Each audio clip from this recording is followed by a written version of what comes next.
आते हैं और बड़ी खबर इस वक्त जो सामने आ रही है वो ये है कि कोरोना की तीसरी लहर का आगाज हो गया है। बड़ी खबर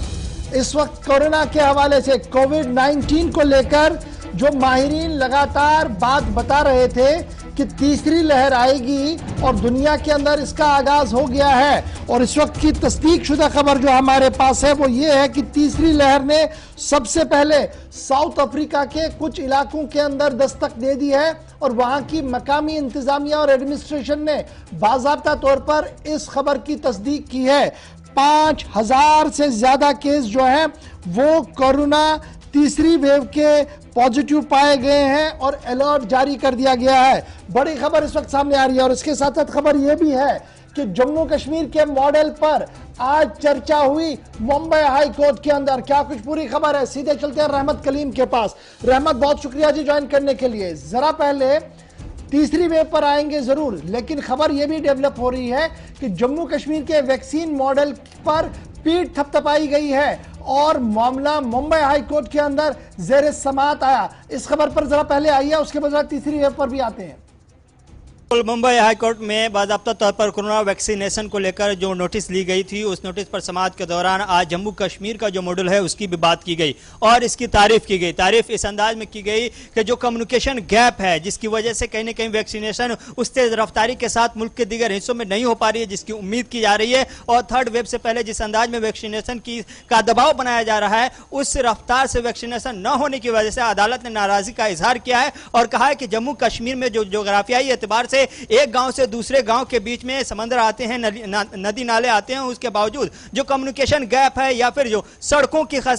सड़कों का या राब्ता सड़कें नहीं है, उसके बावजूद जो तस्वीरें देखने को मिली है कि समंदर तैर करके, नदी नाले तैर करके, लोग पैदल चल करके जा करके, आशा वर्कर हो या फिर मेडिकल के दीगर स्टाफ सब जा करके जो घर घर पहुंच करके कांधे पर वैक्सीन लेकर के घर घर पहुंच रहे हैं और वैक्सीन लगा रहे हैं जगह जगह पर, दूर दराज के इलाकों में पैदल चलकर। ये एक काबिल तारीफ कदम है और इस फॉर्मूला को दूसरे हिस्से में भी हम क्यों नहीं अपना सकते, जहां यह शिकायत आ रही है कि वहां ट्रांसपोर्टेशन की कमी है या ट्रांसपोर्ट की कमी की वजह से इस रफ्तार के साथ हम वैक्सीन नहीं दे पा रहे हैं। तो जम्मू कश्मीर में जिस अंदाज में लोग कुर्बानियां दे रहे हैं, फ्रंट लाइन वर्कर जिस अंदाज में बड़े पैमाने पर बड़ी मेहनत और मुशक्कत के साथ गांव गांव जाकर के नदी नाले और समंदर को पार करके बेसहारा ट्रांसपोर्ट के बगैर सहारे के पैदल चल करके अगर वो कर रहे हैं वैक्सीन, तो इस लड़ाई में सबसे आगे वो नजर आ रहे हैं। इसलिए हमें इस पॉलिसी को, इस फॉर्मूले को दूसरे हिस्से में भी अपनाना चाहिए जहां यह शिकायत आ रही है कि ट्रांसपोर्ट को लेकर के परेशानी दरपेश है। इसलिए जम्मू कश्मीर के मॉडल को दूसरे हिस्से में भी अपनाना चाहिए और खास तौर से ठीक है जी, ये बात तो मुंबई हाई कोर्ट की रही जहां पर यह मामला चला, लेकिन सवाल आज ज़ाब्ते इखलाक का भी है, क्योंकि आज सरकार ने खुद कहा कि जब आप एक वाइल को हाथ में लेंगे 3 से 4 घंटे के अंदर अंदर इसको जो है वो अख्तिताम करना है, यानी जिन 10 लोगों के लिए या 20 लोगों के लिए इसमें इंजेक्शन है वो लगने चाहिए। आप इसको प्रोलॉन्ग नहीं ले सकते 7-8 घंटे के लिए। तो ये जो नया प्रोटोकॉल आया है, क्या ये इसको देखते हुए आया कि वैक्सीन जाया हो रहे थे और वो चीजें ना हो? और यहां पर जब कोर्ट इस बात पर बहस कर रहा है कि ऐसे होना चाहिए, ऐसे तो बहुत सारा वैक्सीन जाया हो सकता है। जी बिल्कुल, देखिए वैक्सीन के ज़ाया होने की मुसलसल खबरें मिली है। इसकी 2 बुनियादी वजह हैं। एक वजह सियासी तौर पर दिल्ली से रियासतों के दरमियान तकरार हो या फिर कोई इसके पीछे खुफिया साजिश हो, ये अलग हिस्सा हो सकता है, इस पर बाज़ाब्ता तौर पर बात नहीं की जा सकती। लेकिन एक हिस्सा जो है, एक पॉइंट जो है और वैलिड पॉइंट है, वो ये कि जो वैक्सीन है उसको ज़्यादा से ज़्यादा कोल्ड स्टोर में रखने के लिए बाज़ाब्ता तौर पर पहले दिन से कहा जाए, उसके टेम्परेचर को ज़्यादा से ज़्यादा कोल्ड रखने की कोशिश की गई है और इसके लिए कहा गया कि ज़्यादा से ज़्यादा ठंडे में या कोल्ड में इसको रखेंगे तो फिर इसकी वैलिडिटी बाकी रहेगी, यानी कि इसका इफेक्ट आप बरकरार रख पाएंगे। लेकिन जब पैदल चल रहे होते हैं या फिर एक जगह से दूसरी जगह ले जाने में वैक्सीन में वक्त लगता है, कभी कभी 8-8, 9-9 घंटे लग जाता है, तब यह वैक्सीन अपनी इफेक्ट यानी अपने असर को कम कर देता है और वो उस अंदाज में असरअंदाज नहीं होता। इसलिए अदालत की तरफ से यह भी कहा गया कि यह जो वक्त तय किया गया है, आप उसी के हिसाब से कोशिश करें, अपना पूरा सेटअप तैयार करें कि 2 से 3 घंटे में ही वैक्सीन साहिब वैक्सीन तक पहुंचे और वैक्सीनेशन का काम मुकम्मल हो जाए, ताकि वैक्सीन भी लग जाए और वैक्सीन का भी नुकसान ना हो और आवाम भी खतरे से बाहर हो जाए। तो यह बाज़ाब्ता तौर पर साफ कर दिया जाए कि टाइम फ्रेम आप तय कीजिए, उसी के हिसाब से कदम बढ़ाइए ताकि वैक्सीन का नुकसान ना हो और ना ही आम पब्लिक को भी ज्यादा परेशानियों का सामना करना पड़े।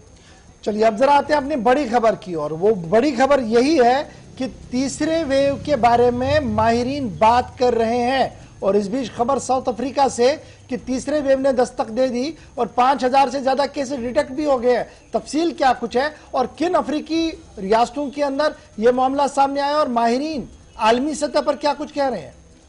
जी देखिए, बिल्कुल साउथ अफ्रीका ये पहला मुल्क बना है जिसने बाकायदा तौर पर सरकारी तौर पर यह कबूल किया है कि हम टेक्निकली, ये वर्ड इस्तेमाल किया गया है कि टेक्निकली हम थर्ड वेव में दाखिल हो चुके हैं। आज 24 घंटे में वहां 5900 से ज्यादा यानी कि करीब 6000 केसेज आए हैं। ये सिर्फ 9 जो वहां के अजला हैं उन अजला की बात की गई है कि 9 खास अजला हैं जहां सिर्फ 6000 के से ज्यादा केसेज आए हैं। लेकिन अगर मजमूई तौर पर जो 24 घंटे की तस्वीर बताई जा रही है वो 9000 के आसपास बताई जा रही है। लेकिन ये जो 9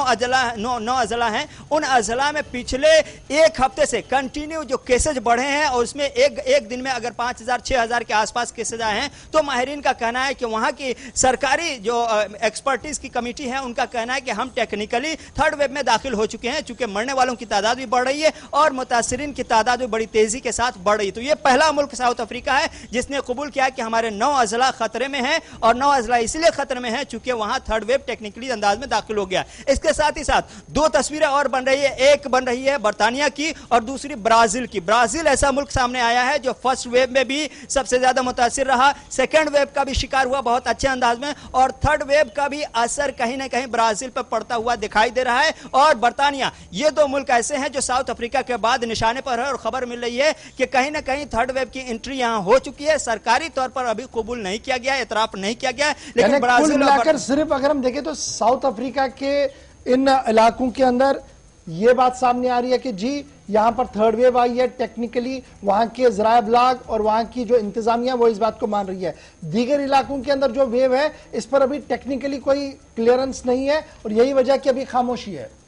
जी बिल्कुल, आलमी सतह पर अभी बाज़ाब्ता, चाहे वो हम WHO को भी अभी देख रहे थे, WHO की तरफ से बाज़ाब्ता तौर पर साउथ अफ्रीका के इस क्लैरिफिकेशन या एक्सेप्टेंस पर कोई बयान नहीं दिया गया। साउथ अफ्रीका की जो हाई प्रोफाइल कमेटी है हेल्थ को लेकर के और कोरोना वायरस को लेकर के, उस कमेटी ने आज एतराफ़ कर लिया कि हमारे यहाँ टेक्निकली थर्ड वेव आ गई है। लेकिन साथ ही साथ जो आलमी माहिरीन है वो कह रहे हैं कि अभी फिलहाल जो खतरे में मुल्क है थर्ड वेव को लेकर के वो सबसे पहले ब्राजील है साउथ अफ्रीका के बाद, उसके बाद बर्तानिया। यहाँ दो मुल्क ऐसे हैं जो पहली फुर्सत में शिकार हो सकते हैं और वहां कुछ केसेस आए भी हैं जिसका इकबालिया बाकी है। यानी चलिए जी, बहुत शुक्रिया जी रहमत कलीम हमारे साथ इस बड़ी खबर पर कि तीसरी वेव ने दस्तक दे दी है। साउथ अफ्रीका के कुछ इलाकों के अंदर इस केसेस को पाया गया है। इंतजामिया की तरफ से वहां पर हामी भी ली गई है और अलर्ट भी जारी कर दिए गए हैं।